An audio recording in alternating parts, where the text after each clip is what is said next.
Isang gabi ng matamis na pangako, ngunit isang habambuhay na panlilinlang. Habang hinahaplos ko ang aking sinapupunan, narinig ko ang boses ng demonyo sa silid ng aking mapapangasawa. Ang aking kapatid at ang lalaking sasamahan ko sa altar, naglalaro sa likod ng aking tiwala. Itatapon nila ako na parang basura matapos makuha ang lahat. Ako si Alona. At ito ang aking pagbangon. Sino ang mananatiling nakatayo kapag nalaglag na ang mga maskara? Hindi ko na kailangang magpanggapan ng matagal, Danica. Konting tiis na lang. Kapag napirmahan na niya ang mga papeles pagkatapos ng kasal, wala na siyang silbi sa akin.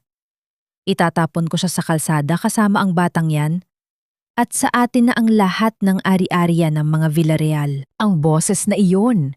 Ang boses ni Rafael na puno ng laming tuwing gabi ay tila isang matalim na balaraw na bumaon sa puso ni Alona. Nakatayo siya sa labas ng bahagyang nakabukas na pinto ng library.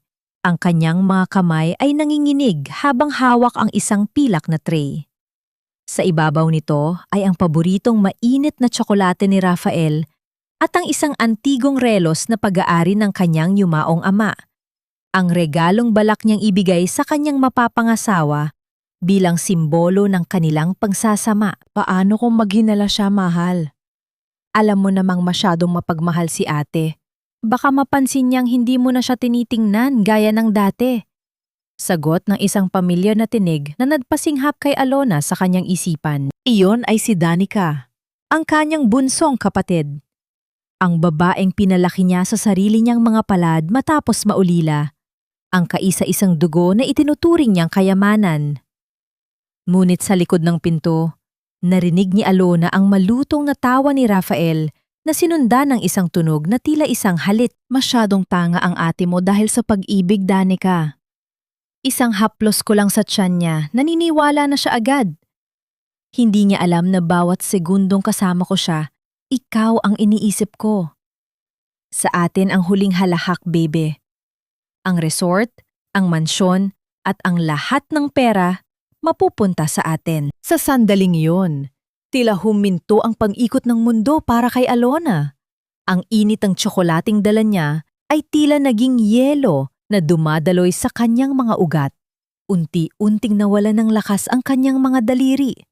Ang tray na hawak niya ay marahang dula sa kanyang kamay. Bumagsak ito sa makapal na alpombra nang walang nililikhang ingay. Ngunit sa loob ng kanyang dibdib, may isang bagay na nagkadurog-durog sa libu-libong piraso. Nararamdaman niya ang marahas na pintig ng kanyang puso, tila isang ibong nagpupumiglas sa loob ng kulungan. Ang kanyang kanang kamay ay kusang dumapo sa kanyang sinapupunan na 5 buwan nang nagdadala ng bunga ng isang kasinungalingan. Isang matinding hapdi ang gumuhit sa kanyang lalamunan, isang iyak na gustong kumawala, ngunit pinipigilan ng kanyang pride at ng matinding panginginig ng kanyang mga labi. Ang bawat alaala ng kanilang 5 taong pagsasama ay tila naging mga abo na umiihip sa kanyang paningin. Ang mga pangako sa ilalim ng buwan sa Cebu, ang mga plano para sa kanilang magiging anak, ang bawat mahal kita ni Rafael. Lahat ay mga lason na dahan-dahang pumapatay sa kanyang pagkatao. Higit sa lahat, ang mukha ni Danica na laging naglalambing sa kanya ay naging isang nakakatakot na maskara ng kataksilan. Tumingin si Alona sa kanyang paligid. Ang mansyong ito, na dati ay puno ng init ng pamilya, ay biglang naging malamig at banyaga. Ang bawat dingding ay tila bumubulong ng kanyang kamangmangan. Ang kanyang mga mata, na dati ay puno ng pag-asa para sa kasalang gaganapin sa loob ng 3 araw, ay naging maputla at puno ng isang uri ng pait na hindi kayang hugasan ng anumang luha. Hindi siya sumigaw. Hindi siya pumasok sa loob para magmura. Sa gitna ng kanyang pagkawasak, isang kakatuwang katahimikan ang bumalot sa kanyang diwa.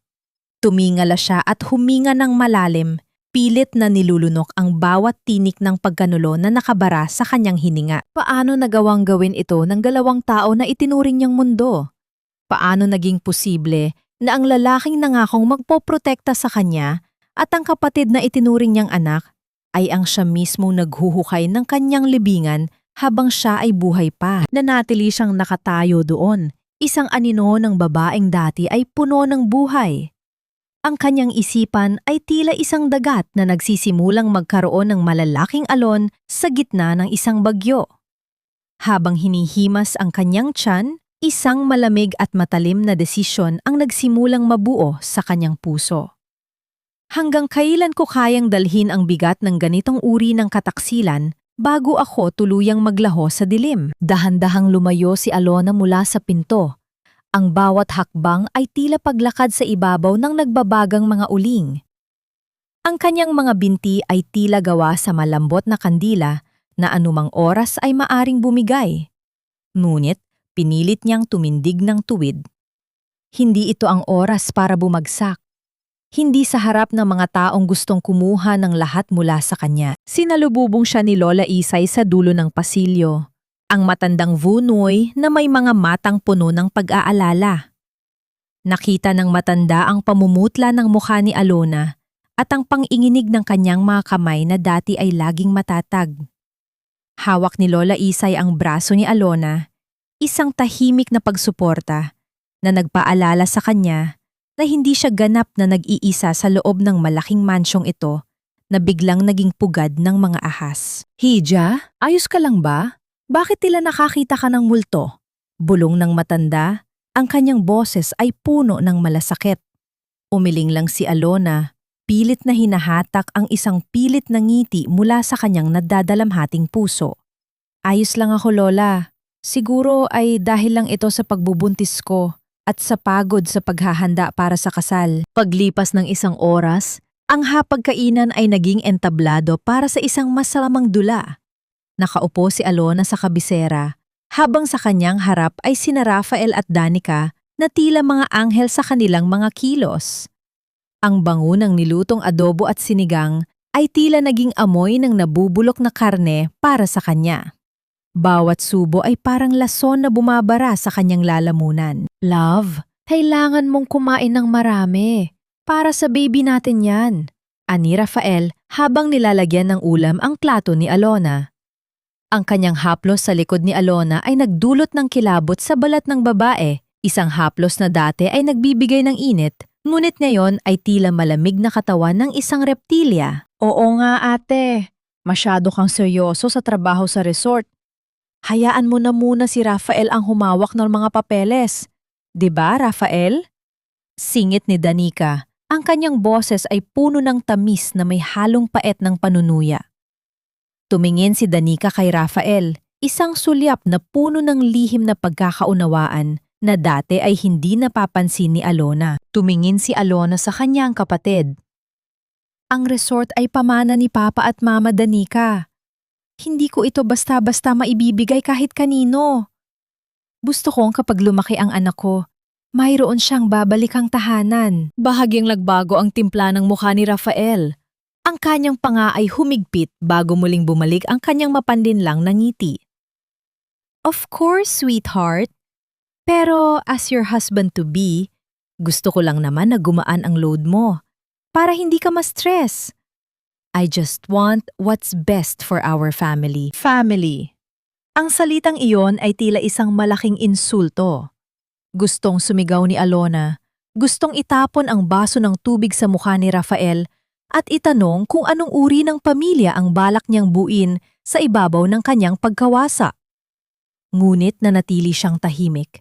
Ipinakita niya ang isang mapait na ngiti, ang kanyang lihim na sandata sa gitna ng digmaang ito. Matapos ang hapunan, nang masigurado niyang abala ang dalawa sa pag-uusap sa garden, dahan-dahang pumasok si Alona sa opisina ni Rafael. Ang kanyang puso ay kumakaba, tila isang magnanakaw sa sarili niyang bahay.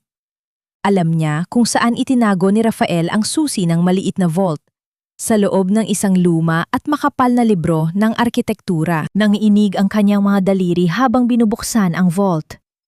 Doon, sa ilalim ng mga legal na dokumento ng kumpanya, nakita niya ang isang folder na may kulay asul.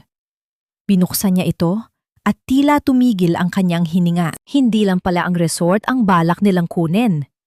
Nakita niya ang mga papeles ng Deed of Absolute Sale kung saan ang kanyang pirma ay malinaw na pineke. Nakasaad doon na inililipat niya ang lahat ng kanyang personal na share sa kumpanya kay Rafael Soriano, epektibo isang araw matapos ang kanilang kasal. Ngunit may mas matindi pa, isang dokumento na nagsasabing ang kanyang kapasidad bilang ina ay questionable dahil sa mental instability, isang hakbang upang makuha nila ang kustodidya ng bata kapag naisilang na ito. Naramdaman ni Alona ang pagdaloy ng mainit na luha sa kanyang pisingi, ngunit agad niya itong pinunasan. Ang sakit ay napalitan ng isang nagbabagang galit. Hindi lang nila siya gustong nakawan ng yaman. Gusto rin nilang tularan ang kanyang pagkatao at kunin ang kaisa-isang buhay na nagbibigay sa kanya ng dahilan para lumaban. Biglang narinig ni Alona ang tunog ng mabibigat na hakbang na papalapit sa pinto ng opisina. Ang bawat yabag ay tila isang hatol ng kamatayan. Mabilis niyang ibinalik ang mga papeles, isinara ang vault at pilit na itinago ang folder sa kanyang likuran. Ang pinto ay bumukas at ang anino ni Rafael ay humaba sa sahig. Tila isang madilim na nilalang na handang lumamon. "Love, anong ginagawa mo rito sa dilim?" Ang boses ni Rafael ay malalim, puno ng pagduda na binalot ng pekeng pag-aalala. Nanatiling nakatayo si Alona. Ang kanyang likod ay nakasandal sa mesa, habang ang kanyang puso ay tila gustong sumabog sa kaba. Kung makikita ni Rafael ang hawak niya, tapos na ang lahat. "Naghahanap lang ako ng panulat, Rafael. May kailangan lang akong pirmahan para sa catering." Malamig na sagot ni Alona. Ang kanyang mga mata ay direktang tumitig sa mga mata ng lalaki na traidor sa kanya. Humakbang palapit si Rafael. Ang kanyang muka ay dahan-dahang lumilitaw mula sa dilim. Isang nakakalokong ngiti ang nakaguhit sa kanyang mga labi. "Talaga? O baka naman may iba kang hinahanap?" Huminto ang hininga ni Alona habang ang dulo ng sapatos ni Rafael ay nasa tapat na ng kanyang sariling mga paa. Ang dilim sa loob ng silid ay tila naging isang malapot na likido na dahan-dahang lumulunod sa kanya. Ramdam niya ang init ng katawan ni Rafael na unti-unting lumalapit. Isang presensyang dati ay tila kuta ng kaligtasan, ngunit ngayon ay tila isang bitag na bakal. "Bakit ka nanginginig, love?" Ang bulong ni Rafael sa kanyang tainga. Ang kanyang hininga ay amoy alak at kasinungalingan. Inabot ng lalaki ang switch ng ilaw.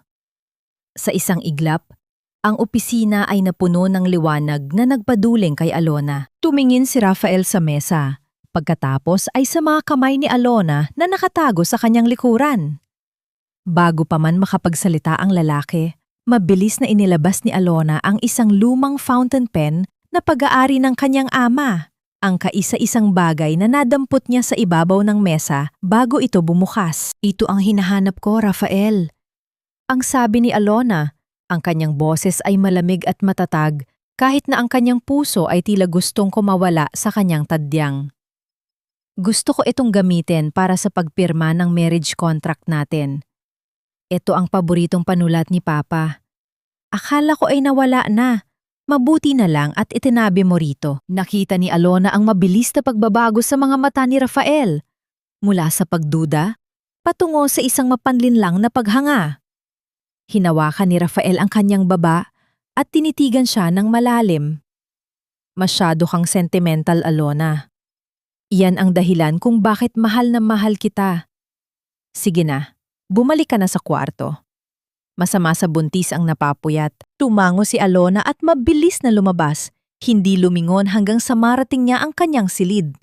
Ngunit sa halip na matulog, dahan-dahan siyang naglakad patungo sa likod ng mansyon sa maliit na dampa kung saan nanunuluyan si Lola Isay. Ang tunog ng mga kuliglig at ang kaluskos ng mga dahon sa hangin ang tanging kasama niya sa dilim. "Lola!" ang tawag niya nang makapasok sa loob. Ang matanda ay nakaupo sa tabi ng isang lampara. Tila ba kanina pa siya hinihintay nito. "Alam ko na, Hiha. Nakita ko ang lahat." Ang malungkot na sabi ni Lola Isay. Inabot ng matanda ang isang maliit na kahon na nakabalot sa lumang tela mula sa ilalim ng kanyang higaan. Ito ay ipinatago ng iyong ama bago siya bawian ng buhay. Sinabi niya sa akin na ibigay ko lamang ito sa iyo kapag naramdaman ko nang ang iyong puso ay nasa panganib. Sa loob ng kahon ay isang lumang diary na may mga pahinang naninilaw na sa panahon. Binuksan ito ni Alona at ang sulat kamay ng kanyang ama ay tila isang yakap mula sa kabilang buhay. Ngunit habang binabasa niya ang huling mga pahina, ang kanyang mga mata ay nanlaki sa gulat. Huwag mong hahayaang makuha ni Rafael ang tiwala mo, Alona. Nalaman ko ang katotohanan tungkol sa kanyang pamilya. Hindi siya pumasok sa kumpanya natin para tumulong. Pumasok siya para maghiganti sa isang kasalan ng hindi ko ginawa. Mag-ingat ka, anak, dahil ang kanyang pag-ibig ay isang patibong. Nabitawan ni Alona ang diary. Ang bawat pahina ay puno ng mga babala na hindi niya napansin noon dahil sa kanyang pagkabulag sa pag-ibig. Ang kanyang ama ay may hinala na, ngunit huli na bago pa nito maibunyag ang lahat. Isang matinding pagsisisi ang dumaloy sa kanyang sistema. Kung sana ay mas nakinig siya, kung sana ay hindi siya naging masyadong mapagtiwala. Hindi lang nila kukuha ang pera ko, Lola. Gusto nilang sirain ang buong pagkatao ko. Ang hikbi ni Alona habang nakayakap sa tuhod ng matanda. Huwag kang umiyak, Alona. Ang luha ay para sa mga mahihina. Ikaw ay isang Villarreal. Ang dugo ng iyong ama ang nananalatay sa iyo. Ang matigas na sabi ni Lola Isay habang hinahaplos ang kanyang buhok. Gamitin mo ang kanilang kasakiman laban sa kanila. Hayaan mo silang maniwala na ikaw ay bulag habang dahan-dahan mong hinahabe ang kanilang sariling bitag. Bumalik si Alona sa kanyang silid bago magmadaling araw. Pagod ang kanyang katawan, ngunit gising na gising ang kanyang diwa. Humiga siya sa tabi ni Rafael na mahimbing na natutulog at may ngiti pa sa kanyang mga labi. Isang ngiting tila nananaginip ng tagumpay. Eksaktong 2:00 ng hating gabi nang magsimulang mag-vibrate ang telepono ni Rafael sa ibabaw ng side table. Ang tulog nito ay tila isang maugong nabubuyog na sumisira sa katahimikan ng silid. Hindi nagising si Rafael, ngunit si Alona ay dahan-dahang dumilat. Inabot niya ang telepono. Walang pangalan ang tumatawag, tanging isang serye ng mga numero lamang. Sinagot ni Alona ang tawag, ngunit nanatiling tahimik. Rafael, gising ka pa ba? Ang boses ng isang babae sa kabilang linya ay hindi kay Danica. Ito ay boses ng isang estrangero, puno ng pangangailangan at awtoridad. Siguraduhin mong matatapos ang lahat sa Sabado. Hindi na makapaghintay ang mga investor sa Singapore. Kapag nakuha mo na ang pirma ni Alona, alam mo na ang gagawin mo sa kanya. Huwag mong kakalimutan ang pinagkasunduan natin. Nanigas ang buong katawan ni Alona. May iba pang kasangkot. Hindi lang ito drama ng magkapatid at isang gahaman na lalaki. Ito ay isang mas malaking sindikato na nakapaligid sa kanyang leeg. Rafael? Ang tawag muli ng babae nang walang sumagot. Dahan-dahang pinatay ni Alona ang tawag bago pa siya makapagsalita. Ibinaba niya ang telepono sa eksaktong posisyon nito at tumingin sa kisame. Ang kanyang mga mata ay tila nagliliyab sa gitna ng dilim. Ang labanang ito ay hindi na lamang tungkol sa kanyang puso. Ito ay tungkol sa kanyang kaligtasan at sa kinabukasan ng kanyang anak. Sino ang babaeng iyon? At anong uri ng kasunduan ang kayang gawin ni Rafael kapalit ng kanyang buhay para sa anak natin ito, Alona? Gusto kong malaman niya na mahal siya ng tatay niya kahit hindi pa siya lumalabas sa mundong ito. Ang tinig ni Rafael ay parang isang mainit na kumot. Ngunit para kay Alona, ito ay tila isang sapot ng gagamba na dahan-dahang pumupulupot sa kanyang leeg. Nakatayo sila sa gitna ng kanilang malawak na silid-tulugan habang iniaabot ng lalaki ang isang malaking brown na teddy bear. Malambot ang balahibo nito. May suot na asul na rebon at may mga matang tila nakatitig ng diretso sa kaluluwa ni Alona. Salamat, Rafael. Ang tanging naisagot ni Alona. Pinilit niyang abutin ang laruan, Ngunit ang kanyang balat ay tila gustong umurong ng madikit ang kanyang mga daliri sa kamay ng asawa.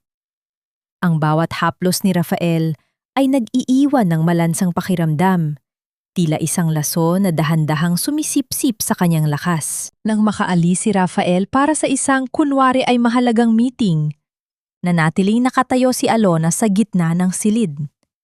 Ang katahimikan ay tila isang mabigat na timbang na nakapatong sa kanyang balikat. Tiningnan niya ang teddy bear na nakapatong sa kama, isang simbolo ng pag-ibig na ngayon ay naging isang monumento ng kataksilan. Dahan-dahan niyang kinuha ang isang maliit na recorder mula sa kanyang bulsa, ang kagamitang lihim na binili ni Lola Isay para sa kanya. Sa pamamagitan ng isang maliit na gunting, binuksan ni Alona ang tahi sa likod ng laruan. Ang kanyang mga kamay ay nanginginig. Bawat hibla ng bulak na kanyang inilabas ay tila bahagi ng kanyang sariling durog na puso. Maingat niyang isinilid ang device sa loob, itinago sa gitna ng malalambot na himulmol bago muling tahiin ang bahaging iyon nang may katumpakan na tila ba walang nangyari. Magsalita kayo! Ang bulong niya sa hangin, ang kanyang mga mata ay nanunuyo sa tindi ng galit. Sabihin ninyo ang lahat ng dumi sa harap ng regalong ito. Lumapit si Alona sa bintana ng silid na nakaharap sa harden. Mula doon, nakita niya ang isang tanawing nagpabilis ng pintig ng kanyang puso. Sa ilalim ng malaking puno ng nara, nakatayo sina Rafael at Danica. Akala nila ay walang nakakakita sa kanila dahil sa kapal ng mga dahon. Nakita ni Alona kung paano hinawakan ni Rafael ang baywang ni Danica, isang haplos na puno ng pagmamay-ari. Nakita niya kung paano sumandal ang kanyang bunsong kapatid sa dibdib ng lalaking kanyang papakasalan. Ang kanilang mga tawa ay tila mga tinik na humahapit sa kanyang pandinig. Walang tunog na nakakarating sa kanya. Ngunit ang bawat kilos nila ay tila isang malakas na sigaw ng pagkanulo. Ang bawat sulyap na ipinupukol nila sa isa't isa ay puno ng pagnanasang ninakaw mula sa kanyang sariling buhay. Isang matinding hapdi ang gumapang sa kanyang lalamunan. Gusto niyang sumigaw. Gusto niyang bumaba at kalad ka rin ang dalawa palabas ng kanyang lupain. Ngunit nanatili siyang estatwa sa harap ng bintana. Ang kanyang kuko ay bumaon sa kanyang mga palad hanggang sa makaramdam siya ng sakit. Isang pisikal na sakit na tanging paraan upang hindi siya tuluyang lamunin ng kanyang emosyon. Nabalik lamang ang diwa ni Alona nang marinig niya ang pagbukas ng pinto ng kanyang silid. Mabilis siyang lumingon at nakita si Danica na nakatayo doon, may dalang isang baso ng juice at ang kanyang laging bitbit na mapanlinlang na ngiti. Ate, bakit ka nakatayo lang dyan sa dilim? Pinagtimpla kita ng paborito mong orange juice. Ani Danica habang dahan-dahang lumalapit sa kama. Napansin agad ni Danisa ang teddy bear. Binitawan nito ang baso sa side table at kinuha ang laruan. Wow! Ang ganda naman nito! Ito ba ang regalo ni Rafael? Napakaswerte mo talaga, ate. Isang lalaking gaya niya, hindi ka iiwan kahit anong mangyari. Naramdaman ni Alona ang paghinto ng kanyang paghinga nang simula ni Danica na pisilin ang likod ng teddy bear, eksaktong sa lugar kung saan nakatago ang recorder. Ang kanyang mga mata ay nanlaki habang pinagmamasdan ang bawat galaw ng mga daliri ng kanyang kapatid. Ate, parang may matigas sa loob nito? May music box ba ito sa loob? Ang tanong ni Danica. Ang kanyang boses ay puno ng kuryosidad habang sinusubukang kapain ang matigas na bagay sa loob ng bulak. Tila tumigil ang oras para kay Alona. Ang bawat segundo ay naging isang taon ng paghihirap. Kung mahuhuli siya ngayon, mawawala ang kaisa-isang alas na hawak niya.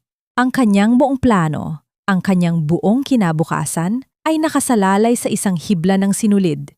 Ibigay mo sa akin yan, Danica. Ang malamig na sabi ni Alona. Ang kanyang tinig ay sapat na upang magpatigil sa kanyang kapatid. Ayokong may ibang humahawak sa regalo ng asawa ko. Tumingin si Danica sa kaniya. Ang kanyang mga mata ay panandaliang nagpakita ng pagtataka at isang uri ng kislap na tila ba sinusubukan niyang basahin ang nasa isip ni Alona. Matutuklasan ba ni Danica ang lihim na nakatago sa loob ng laruan bago pa man ito makapagtala ng katotohanan? Alona, huwag mong kalilimutan na kung hindi dahil sa akin. Matagal nang naisara ang resort na ito. Utang mo sa akin ang bawat buhangin at bawat dingding na nakatayo rito. Ang mga salitang iyon ni Rafael ay tila isang malamig na hampas ng hangin sa gitna ng hapagkainan. Hindi lang sila dalawa ang nandoon. Nakapaligid ang kanyang mga tiyahin at pinsan, mga kamag-anak na tila mga linta na nabubuhay sa yaman ng mga Villarreal. Ang bawat isa sa kanila ay nakatingin kay Alona. Ang kanilang mga mata ay puno ng pagmamasid at pag-asa na ang kanyang pirma ay magdadala ng mas malaking grasya sa kanilang mga bulsa. Totoo ang sinasabi ni Rafael, iha. Singit ni Tita Elvie, ang kanyang tiyahing mahilig sa alahas na tila laging kumikinang sa ilalim ng ilaw. Noong namatay ang papa mo at nalulubog tayo sa utang, si Rafael ang nagpuyat para ayusin ang lahat. Utang na loob natin sa kanya ang danggal ng pamilyang ito. Naramdaman ni Alona ang panunuyo ng kanyang lalamunan. Ang bawat salita ng utang na loob ay tila isang bakal na tanikala na dahan-dahang pumupulupot sa kanyang mga kamay. Noon, ang mga salitang ito ay nagbibigay sa kanya ng rason para mahalin si Rafael ng higit pa sa kanyang sarili. Akala niya, ang pagsasakripisyo ng lalaki ay bunga ng tunay na pag-ibig. Ngunit ngayon, alam na niya ang katotohanan. Ang bawat tulong nito ay isang pamumuhunan para sa kukunin nitong malaking tubo sa huli. Ibinaba ni Rafael ang isang makapal na dokumento sa tapat niya. Ang Special Power of Attorney. Isang papel na magbibigay kay Rafael ng ganap na kapangyarihan na magdesisyon, magbenta, at humawak ng lahat ng ari-arian ni Alona bago pa man sila magpalitan ng sumpa sa harap ng altar. Pirmahan mo na ito, love. It's just a formality. Ang lambing sa boses ni Rafael ay tila isang matalim na kutsilyong binalot sa pelus. Para kung sakaling maging busy ka sa baby natin, hindi mapapabayaan ang negosyo. I'm doing this to protect you. To protect us. Iningnan ni Alona ang ballpen na nasa tabi ng kanyang kamay. Ang pilak nitong katawan ay kumikinang, tila ng ungutya sa kanyang sitwasyon. Naramdaman niya ang isang mahinang sipa mula sa kanyang sinapupunan. Isang sipa na tila isang babala. Isang paalala na hindi lang siya ang nakasalalay sa bawat galaw ng kanyang kamay. Ate, pirmahan mo na para naman matapos na ang lahat ng worries natin. Udyok ni Danica mula sa gilid. Ang kanyang boses ay tila isang himig ng sirena. Maganda pakinggan, ngunit mapanganib. Nakita ni Alona ang sulyap ni Danica kay Rafael. Isang sulyap na puno ng kasabikan. Tila ba naglalaway na sila sa kayamanang malapit na nilang mahawakan? Dahan-dahang hinawakan ni Alona ang panulat. Ang kanyang mga daliri ay nanginginig sa ilalim ng mesa. Ngunit pinilit niyang panatilihing matatag ang kanyang mukha. Ang kanyang puso ay tila isang tambol na nagbibigay ng mabilis na ritmo ng kaba at galit. Ang bawat segundong lumilipas ay tila isang habambuhay na pagdurusa. Ang init sa loob ng silid ay naging nakakasakal. Tila ang mga anino ng kanyang mga yumaong magulang ay nakatingin sa kanya mula sa mga kwadro sa dingding. Naghihintay kung hahayaan ba niyang mawala ang lahat ng pinaghirapan nila dahil sa isang maling desisyon. Inilapit ni Alona ang dulo ng panulat sa puting papel. Ang itim na tinta ay tila isang patak ng dugo na handang dumungis sa kanyang kinabukasan. Tumingin siya kay Rafael na ngumiti sa kanya ng may buong tiwala. Ang tiwala ng isang mangangaso na alam na nahulog na ang kanyang biktima sa bitag. Pirma na, Alona, para sa pamilya. Ang sabay-sabay na bulong ng kanyang mga kamag-anak, tila isang koro ng mga demonyo na humihila sa kanya sa kailaliman. Ibabagsak na sana ni Alona ang kanyang pirma nang biglang mabitawan niya ang panulat. Ang tunog ng pagbagsak nito sa sahig ay tila isang malakas na pagsabog sa gitna ng katahimikan ng silid. Lahat ay napatingin sa kanya. Ang mga ngiti ni na Rafael at Danica ay biglang naging matigas. Bakit, love? May problema ba? Ang tanong ni Rafael. Ang kanyang boses ay may bahid na ng pagbabanta sa likod ng kanyang peking pag-aalala. Huwag mo na siyang tingnan ng ganyan, Rafael. Alam mo namang mas masarap ang yakap ko kaysa sa kanya na tila isang tuyong kahoy sa kama. Pagtiisan mo muna ang katawan niyang bumibigat dahil sa batang yan, malapit na nating makuha ang lahat. Ang boses ni Danisa ay tila isang malapot na putik na bumabalot sa pandinig ni Alona. Nakatayo si Alona sa madilim na pasilyo, mahigpit na hawak ang isang mangkok ng maligamgam na tubig at isang malinis na bimpo. Narinig niyang dumaing ang kanyang kapatid kanina, nagrereklamo ng matinding sakit ng ulo at lagnat, kaya naman bilang isang mapagmahal na ate, agad siyang kumilos upang alagaan ito. Ngunit ang bawat hakbang niya patungo sa silid ni Danisa ay tila paglapit sa kailaliman ng impyerno. Ang miro ng katotohanan ay muling sumampal sa kanya. Sa loob ng silid, nakita niya sa pamamagitan ng bahagyang nakabukas na pinto ang kanyang kapatid na nakasandal sa mga bisig ni Rafael. Walang bakas ng sakit sa mukha ni Danica.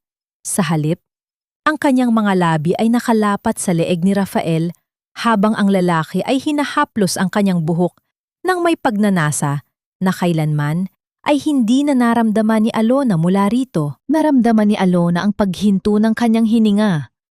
Ang mangkok na hawak niya ay tila naging kasing bigat ng isang malaking bato. Ang kanyang mga daliri ay namumuti na sa higpit ng pagkakahawak. Ngunit tila wala na siyang nararamdamang pisikal na sakit. Ang kaisa-isang sakit na nananatili ay ang dahan-dahang pagdurog sa kanyang puso. Tila ba may mga kamay na pilit itong pinipiga hanggang sa mawalan siya ng hangin. Isang matinding pang-iinig ang gumapang mula sa kanyang mga paa patungo sa kanyang dibdib. Ang kanyang paningin ay lumabo, hindi dahil sa luha, dahil tuyo na ang kanyang mga mata sa sobrang galit, kundi dahil sa tindi ng emosyong tila sasabog sa kanyang sistema. Gusto niyang pumasok, gusto niyang itapon ang tubig sa kanilang mga mukha at isigaw ang lahat ng kanyang nalalaman. Ngunit naalala niya ang kanyang anak. Naalala niya ang bawat dokumentong nakita niya sa opisina ni Rafael. Huminga siya ng malalim. Isang gurgling sound ang nabuo sa kanyang lalamunan na agad niyang nilunok. Pinilit niyang pakalmahin ang kanyang sarili. Ipinikit niya ang kanyang mga mata at binilang ang bawat pingtig ng kanyang puso. 1, 2, 3, dahan-dahan niyang inilabas ang kanyang telpono mula sa bulsa ng kanyang duster. Sa pamamagitan ng nanginginig na mga kamay, pinindot niya ang record button. Ang bawat salitang lumalabas sa bibig ng dalawa, ang bawat halik na naririnig niya, ay magiging bala na gagamitin niya sa takdang panahon. Konting tiis na lang, Danica. Ang boses ni Rafael ay puno ng katiyakan. Kapag hawak ko na ang resort, itatapon ko siya sa kalsada. Hahayaan ko siyang mabulok sa hirap habang tayo ay nagpapakasasa sa yaman ng mga Villarreal. Isang tanga si Alona. Akala niya dahil buntis siya ay hindi ko siya kayang traidorin. Siguraduhin mo lang, Rafael. Sagot ni Danica. Ang kanyang boses ay naging matalas. Dahil kapag nalaman ni ate ang lahat bago makuha ang pirma niya, pareho tayong babagsak sa kangkungan. Nanginig ang buong pagkatao ni Alona. Ang bawat salita ay tila mga karayom na tumatagos sa kanyang balat. Ang kanyang kapatid, ang kanyang sariling dugo, ay handa siyang makitang mabulok sa hirap. Isang matinding pait ang namuong muli sa kanyang bibig.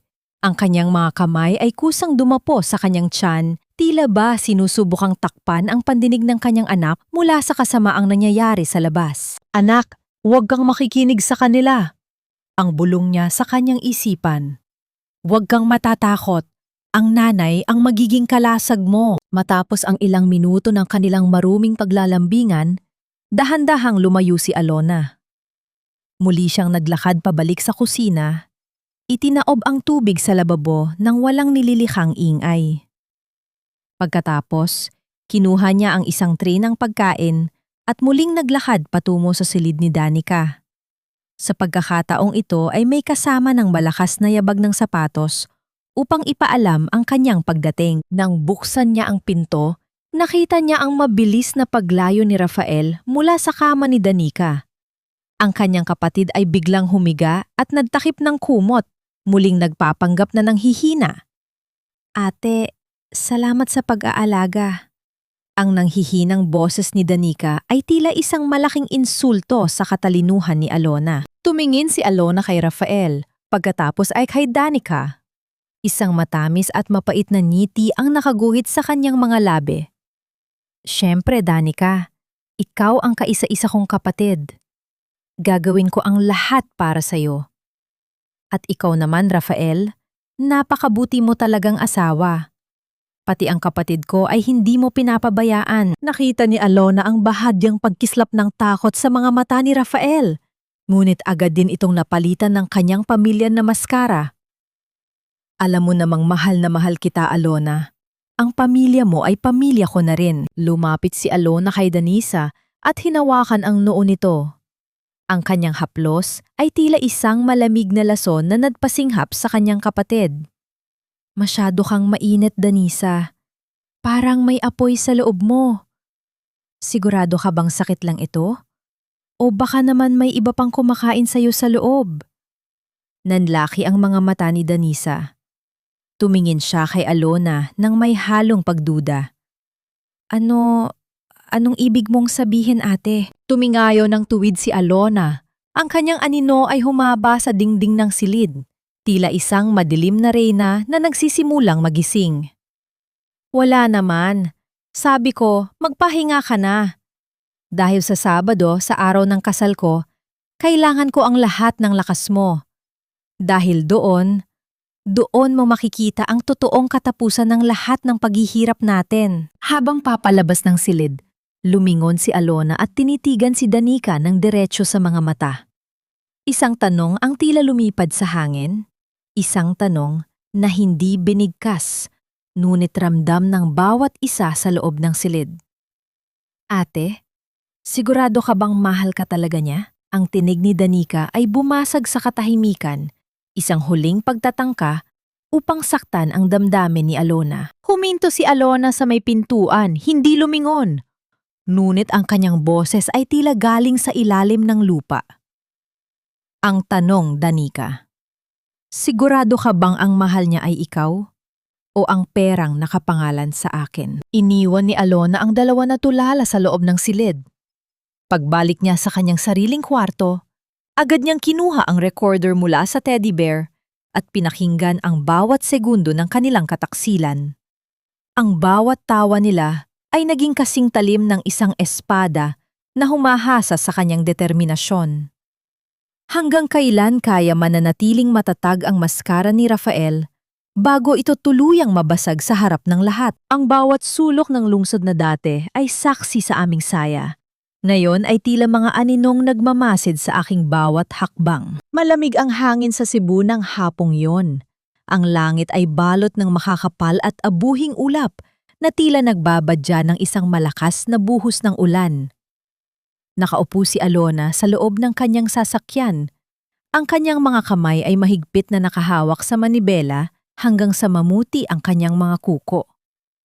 Ang bawat pagpatak ng ulan sa salamin ng kotse ay tila tunog ng isang orasan na nagpapaalala sa kanya na paubos na ang kanyang panahon.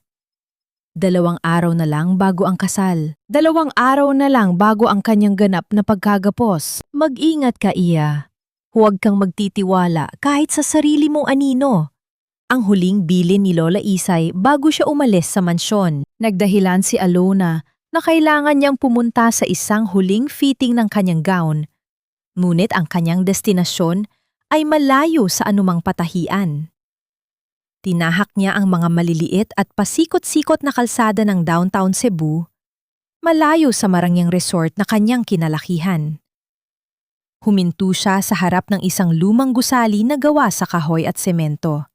Isang lugar na tila kinalimutan na ng panahon. Sa loob na isang madilim na opisina na amoy lumang papel at kape, naghihintay si Attorney Manuel, ang kaisa-isang kaibigan ng kanyang ama na hindi nagawang bilhin ni Rafael. Alona, Malaki ang panganib na kinakaharap mo. Ang seryosong sabi ng matandang abogado habang sinusuri ang mga dokumentong dinala ni Alona. Ang kanyang boses ay tila isang babala mula sa kailaliman. Hindi lang pirma mo ang hinahabang nila. Ang lahat ng assets ng Villarreal Resort ay dahan-dahan nang inililipat sa isang shell company sa Singapore. At ang masakit pa rito, may pirma ng kapatid mo ang bawat transaksyon. Naramdaman ni Alona ang isang matalim na kirot sa kanyang dibdib. Kahit alam na niya ang katotohanan, ang marinig ito mula sa isang eksperto ay tila muling pagbaon ng kutsilyo sa kanyang sugat. Ang kanyang sariling kapatid, ang kaisa-isang pamilyang natitira sa kanya, ay nakikipagtulungan sa isang mamamatay tao ng mga pangarap. Gawan mo ng paraan, attorney. Iligtas mo ang para sa anak ko. Ang pakiusap ni Alona, ang kanyang boses ay puno ng pighati, ngunit may halong determinasyon. Ginagawa ko na ang trust fund para sa bata, Alona. Pero kailangan nating pigilan ang kasal. Kapag nagpalitan kayo ng I do, magkakaroon si Rafael ng legal na karapatan sa lahat ng ari-arian mo bilang asawa. Paliwanag ni Manuel. Huwag kang mag-alala, attorney. Hindi matutuloy ang kasal na yon sa paraang inaasahan nila. Ang malamig na sagot ni Alona. Paglabas ni Alona sa opisina, madilim na ang paligid. Ang ulan ay naging isang malakas na buhos na tila gustong lunurin ang buong lungsod. Habang naglalakad siya patungo sa kanyang sasakyan, naramdaman niya ang isang kakatuwang pakiramdam. Ang pakiramdam na may nakatingin sa kanya. Isang pares ng mga mata na nagmamasid mula sa kadiliman. Mabilis siyang sumakay at pinaandar ang makina. Sa kanyang rearview mirror, nakita niya ang isang itim na SUV na dahan-dahang sumusunod sa kanya. Kahit anong liko ang kanyang gawin, nanatili ang sasakyang iyon sa kanyang likuran. Tila isang aninong hindi niya matakasan. Nagsimulang kabahan si Alona. Ang kanyang puso ay tila isang tambol na nagbibigay ng mabilis na ritmo ng takot. Inisip niya ang kanyang anak. Hindi ngayon, Lord. Huwag muna ngayon. Sa halip na bumalik agad sa mansyon, nagpasya si Alona na huminto sa isang maliit na kapihan sa gilid ng kalsada. Isang pampublikong lugar kung saan marami ang tao. Pagbaba niya ng sasakyan, basang-basa siya ng ulan. Ang kanyang damit ay dumidikit sa kanyang lumalaking tiyan. Pumasok siya sa loob at umorder ng mainit na tsaa. Ang kanyang mga mata ay hindi umaalis sa pintuan. Pagkalipas ng ilang minuto, bumukas ang pinto at pumasok ang isang lalaking may suot na itim na jacket at hood. Huminto ang lalaki sa kanyang tapat. Dahan-dahang itinaas ng lalaki ang kanyang ulo. Nanlaki ang mga mata ni Alona at tila tumigil ang pagtibok ng kanyang puso. Love, anong ginagawa mo rito sa liblib na lugar na ito? At bakit basang-basa ka? Ang boses ni Rafael ay puno ng malambing na pag-aalala, ngunit ang kanyang mga mata ay tila dalawang matalim na sinusubukang hiwain ang bawat kasinungalingan ni Alona. Hindi nakapagsalita si Alona. Nakita niya ang itim na SUV na nakaparada sa labas, eksaktong sa likod ng kanyang sasakyan. Nahuli siya. Nawawala ka yata, Alona. Sabi mo ay pupunta ka sa fitting ng gown mo. Pero bakit nandito ka sa tapat ng isang lumang law office? Ang tanong ni Rafael. Ang kanyang boses ay dahan-dahang nawawalan ng tamis at napapalitan ng isang nakakatakot na awtoridad. May itinatago ka ba sa akin, mahal ko? Hinawakan ni Rafael ang kamay ni Alona sa ibabaw ng mesa. Ang kanyang hawak ay napakahigpit. Isang hawak na hindi na nagpapakita ng pagmamahal, kundi ng isang babala. Isang babala na sa mundong binuo niya para kay Alona. Walang lihim na hindi niya malalaman. Sino ang kausap mo sa loob, Alona? Sabihin mo sa akin ang totoo bago pa mawala ang pasensya ko. Wag na wag mo akong susubukan, Alona. Alam mo kung ano ang kaya kong gawin kapag itinatago mo sa akin ang katotohanan? Ang tinig ni Rafael sa loob ng sasakyan habang pabalik sila sa mansyon ay tila isang malamig na talim na nakadiit sa leeg ni Alona. Ang ulan sa labas ay tila walang balak huminto. Ang bawat patak nito sa bubong ng SUV ay lumilika ng isang nakakabinging ritmo na sumasabay sa mabilis na pintig ng kanyang puso. Hindi tumitingin si Rafael sa kanya. Ang kanyang mga mata ay nakapako sa madilim na kalsada. Ngunit ang kanyang mga kamay ay mahigpit na nakahawak sa manibela. Tila ba ito ang leeg ni Alona na kanyang sinasakal? Naghahanap lang ako ng sagot, Rafael. Ang mga utang ni Papa, ang mga dokumentong hindi tugma. Gusto ko lang ayusin ang lahat bago tayo mag-isang dibdib. Ang mahinahong sagot ni Alona, bagaman ang kanyang kalooban ay tila isang gusaling dahan-dahang gumuho. Ang kanyang mga daliri ay nakakuyom sa kanyang kandungan. Sinusubok ang itago ang panginginig na tila hindi na niya mapigilan. Nang makarating sila sa mansyon, isang marangyang hapunan ang naghihintay. Ang mahabang mesa ay balot ng puting linen, may mga kandilang nagliliyab na nagbibigay ng madilim at madramang anino sa dingding. Naroon si Danica, suot ang kanyang pinakamagandang ngiti, at ang kanyang mga tiyahin na tila mga buitreng naghihintay ng hudyat para lumapa. Ate, mabuti at nakabalik na kayo. Kanina pa kami naghihintay. Lalamig na ang paborito mong steak. Ang masiglang bate ni Danica. Tumayo ang kapatid at binalot ng yakap si Alona. Isang yakap na tila isang sawa na dahan-dahang humihigpit. Umupo si Alona sa kabisera. Ang bawat subo ng pagkain ay tila isang piraso ng uling na bumabara sa kanyang lalamunan. Sa kanyang kanan ay ang lalaking nagbabalak na pumatay sa kanyang kinabukasan. At sa kanyang kaliwa ay ang kapatid na nagnanais na agawin ang kanyang kaligayahan. Ito ang kanilang huling hapunan bago ang kasal. Isang hapunan ng mga traidor. Let's propose a toast! Ani Rafael habang itinataas ang kanyang baso ng wine. Para sa kinabukasan ng Villarreal Resort at para sa babaeng nagbigay sa akin ng lahat. To Alona. To Alona! Ang sabay-sabay na koro ng mga kamag-anak. Uminom si Alona ng tubig. Ang kanyang mga mata ay nanatili nakatitig sa kanyang plato. Naramdaman niya ang isang malakas na sipa mula sa kanyang sinapupunan. Isang marahas na paalala na may isa pang buhay na nakikipaglaban kasama niya. Sa sandaling iyon, ang takot ay napalitan ng isang malamig at matigas na determinasyon. Ang katahimikan ng hapunan ay bumasag ng pumasok ang isa sa mga kasambahay, may dalang isang maliit na kulay dilaw na sobre. Ma'am Alona, may nag-iwan po nito sa gate, para sa inyo raw po. Bahagyang natigilan si Rafael. Ang kanyang mga mata ay sumingkit habang pinagmamasdan ang sobre. Sino ang magpapadala niyan sa ganitong oras? Kinuha ni Alona ang sobre. Ang kanyang mga kamay ay nangiinig nang buksan niya ito sa ilalim ng mesa. Sa loob ay may ilang mga larawan.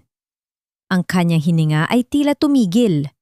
Ang mga larawan ay kuha sa isang hotel room, sina Rafael at Danica, sa mga posisyong hindi maikakaila ang kanilang relasyon.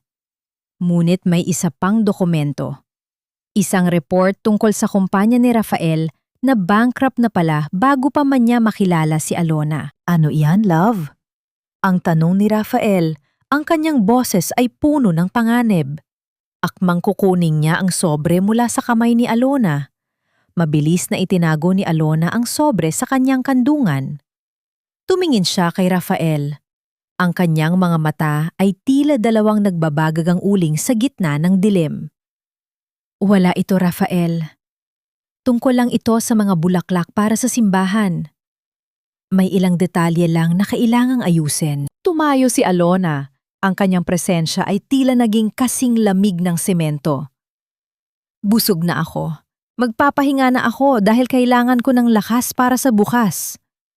Habang paakyat siya sa hagdan, narinig niya ang mahinang pagtatalo ni Rafael at Danica sa ibaba. Alam niyang nagsisimula ng magkaroon ng lamat ang kanilang tiwala sa isa't isa. Ngunit, ang kanyang isipan ay nakapako sa isang bagay. Ang naging banta ni Rafael sa sasakyan. Pumasok si Alona sa kanyang silid at ikinandado ang pinto. Inilabas niya ang mga larawan at dokumento. Hindi niya alam kung sino ang nagpadala nito, ngunit isa itong makapangyarihang bala. Sa sandaling yon, may kumatok ng marahan sa kanyang pinto. Alona, buksan mo ito, may kailangan akong aminin sa'yo. Ang boses ni Rafael sa labas ay tila galing sa isang taong nagsisisi. Ngunit alam ni Alona na ito ay isa na namang patibong. Ano yon, Rafael? Ang tanong ni Alona nang hindi binubuksan ang pinto. Ang tungkol sa law office, may dahilan kung bakit ako nandoon. Alona, may itinatago ako sa'yo na maaaring makasira sa atin, pero kailangan mong malaman ang totoo bago tayo humarap sa altar. Nanigas si Alona sa kanyang kinatatayuan. Ang katotohanang sasabihin ba ni Rafael ay ang katotohanang alam na niya o isa itong bagong kasinungalingan na binuo upang lalong lituhin ang kanyang isipan? Love, patawarin mo ako. Hindi ako naging tapat sa'yo tungkol sa tunay na kalagayan ng kumpanya ko sa Manila. Noong nakaraang buwan, pa kami deklaradong bankrupt. Ang boses ni Rafael ay gumaralgal, tila isang lalaking hapon na sa pagdadala ng isang mabigat na sikreto. Dahan-dahang binuksan ni Alona ang pinto, hindi dahil naniniwala siya, kundi dahil gusto niyang makita kung gaano kagaling ang kanyang asawa sa paghabi ng bagong kasinungalingan. Nakatayo si Rafael sa ilalim ng malamlam na ilaw ng pasilyo, gulo-gulo ang buhok at may bahid ng luha sa kanyang mga mata. Isang hitsura na dati ay magpapalambot sa puso ni Alona, ngunit na yon ay tila isang nakakainsultong pagtatanghal sa isang entablado. Iyon ba ang dahilan kung bakit ka pumunta sa law office sa downtown? Ang tanong ni Alona, ang kanyang boses ay nananatiling mahinahon, isang maskara ng pagkabulag na kanyang pilit na isinusuot. Ang kanyang kanang kamay ay nakatago sa likod, mahigpit na hawak ang mga larawan ng kataksilan na nakuha niya sa loob ng sobre. Oo, mahal. Sinusubukan kong isalba ang natitirang dignidad ko bago tayo magpakasal. Ayokong maging pabigat sa'yo. Ayokong isipin ng pamilya mo na pera mo lang ang hinahabol ko. Ani Rafael habang humahakbang palapit. Hinawakan niya ang mga balikat ni Alona. Ang kanyang mga daliri ay dahan-dahang humahaplos sa kanyang balat. Isang haplos na tila paggapang ng isang malamig na uod. Naramdaman ni Alona ang pagbaliktad ng kanyang sikmura. Ang bawat salitang lumalabas sa bibig ni Rafael ay tila patak ng asido sa kanyang bukas na sugat. Sa loob ng kanyang isipan, nakikita niya ang larawan ni Rafael na nakayakap kay Danica, ang kanyang sariling kapatid, sa loob ng isang hotel room. Ang dignidad na sinasabi nito ay kasing dumi ng basahan sa lansangan. Bakit na yun mo lang sinabi, Rafael? Isang araw na lang bago ang kasal natin. Ang bulong ni Alona, pilit na pinipipigilan ang panginginig ng kanyang mga labi. Dahil natatakot ako, Alona. Natatakot akong iwan mo ako kapag nalaman mong wala na akong maibibigay sa iyo, kundi ang sarili ko. Ang sagot ni Rafael, sabay luhod sa kanyang harapan. Isinandal ng lalaki ang kanyang ulo sa lumalaking tiyan ni Alona. Patawarin mo ako. Gagawin ko ang lahat para maging karapat-dapat sa inyo ng anak natin. Mahal na mahal ko kayo. Isang matinding pait ang namuo sa lalamunan ni Alona. Isang ama na nakikipag-usap sa kanyang anak ay naging isang eksena ng kalapastanganan. Tumingin si Alona sa ibabaw ng ulo ni Rafael. Ang kanyang mga mata ay dumapo sa portrait ng kanyang ama sa dingding. Naalala niya ang singsing ng kanyang ama na nakatago sa kanyang lachi. Ang singsing na sumisimbolo ng katapatan. Gusto niyang isigaw? Alam ko ang tungkol sa inyo ni Danica. Alam ko ang tungkol sa Singapore. Alam ko ang balak ninyong itapon ako sa kalsada. Ngunit nanatili siyang estatwa. Ang kanyang mga daliri ay dahan-dahang dumapo sa buhok ni Rafael, isang peking pagpapatawad na kailangang-kailangan ng kanyang plano. Sa sandaling iyon, naramdaman niya ang bata sa kanyang sinapupunan na gumalaw ng marahas. Tila ba ito ay sumisigaw sa kanyang loob bilang babala? Sapat na yan, Rafael. Magpahinga na tayo. Malaki ang araw natin bukas. Ang sabi ni Alona, Ang kanyang boses ay walang emosyon, tila isang hanging dumadaan sa mga patay na dahon. Tumayo si Rafael. Ang kanyang mga mata ay muling kuminang sa tagumpay. Akala niya ay muli niyang napaikot ang kanyang biktima. Humalik siya sa noo ni Alona bago lumabas ng silid upang kuhanin ang kanyang mga gamit. Nang maiwan si Alona, mabilis niyang inilabas ang mga larawan mula sa kanyang likuran. Tinitigan niya ang mukha ni Danica sa larawan, ang kanyang kapatid na tila masayang-masaya sa piling ng kanyang mapapang asawa. Ting-iyo hay chatu? Ang tanong na naglaro sa kanyang isipan sa wikang Tagalog. Ngayong gabi, ang pag-ibig ko ay tuluyan ng namatay. Ang natitira na lamang sa aking puso ay ang alab ng katarungan para sa aking anak. Dahan-dahan niyang kinuha ang posporo sa kanyang side table. Sinindihan niya ang isa sa mga larawan. Hindi ang larawan ni na Rafael at Danica, kundi ang kanyang sariling larawan na nakasuot ng wedding veil. Pinanood niya itong lamunin ng apoy hanggang sa maging abo. Tila ba ito ang simbolo ng kanyang inosenteng pagkatao na kailangan niyang isakripisyo? Sa gitna ng kanyang pagmumuni-muni, isang mahinang tunog ang narinig niya mula sa kanyang bintana. Isang maliit na bato ang ibinato sa salamin. Nang sumilip siya sa ibaba, nakita niya ang isang anino sa ilalim ng puno ng nara. Hindi ito si Rafael at hindi rin ito si Danica. Ang misteryosong nagpadala ng sobre ay naroon, naghihintay sa dilim. Sino ang taong ito na tila alam ang bawat lihim sa loob ng mansyon ng mga Villarreal? At bakit niya tinutulungan si Alona sa sandaling ito ng kanyang pinakamalalim na pighati? Buksan mo na ang pinto, ate. Huwag kang magkulong dyan na parang tatalikuran mo ang pinakamasayang araw ng buhay mo. O baka naman nagsisisi ka na dahil mas malaki ang tiyan mo kaysa sa ganda ng gown na isusuot mo bukas. Ang tinig ni Danisa ay dumaan sa siwang ng pinto, puno ng matalas na panunuya na binalot ng pekeng paglalambing. Sa loob ng silid, nakatayo si Alona sa harap ng kanyang salamin, hawak ang isang antigong kwintas na may locket, ang huling alaala mula sa kanyang ina. Habang ang kanyang daliri ay dahan-dahang humahaplos sa malamig na ginto, naramdaman niya ang matinding pait na tila isang laso na dahan-dahang umaakyat sa kanyang lalamunan. Ang kanyang gown na kulay gatas at may mga detalyadong borda ay nakasabit sa gilid, tila isang estatwa ng isang babaeng walang buhay. Para sa mundo, ito ay simbolo ng wagas na pag-ibig, ngunit para kay Alona, ito ay tila isang telang pamburol na nakahandang ilibing ang kanyang kaligayahan. Binuksan ni Alona ang pinto. Pumasok si Danisa na may dalang baso ng gatas. Ang kanyang mga mata ay mabilis na lumibot sa silid, tila isang magnanakaw na naghahanap ng mapapakinabangan. Amoy na amoy ni Alona ang pabango ni Rafael sa kanyang kapatid. Ang amoy ng kataksilan na tila nakadikit na sa bawat hibla ng hangin sa mansyong iyon. Uminom ka muna, ate, para naman kumalma ang baby mo. Masyado kang tense. Ani Danisa habang inilalapag ang gatas sa tabi ng kanyang laptop. Hindi sumagot si Alona.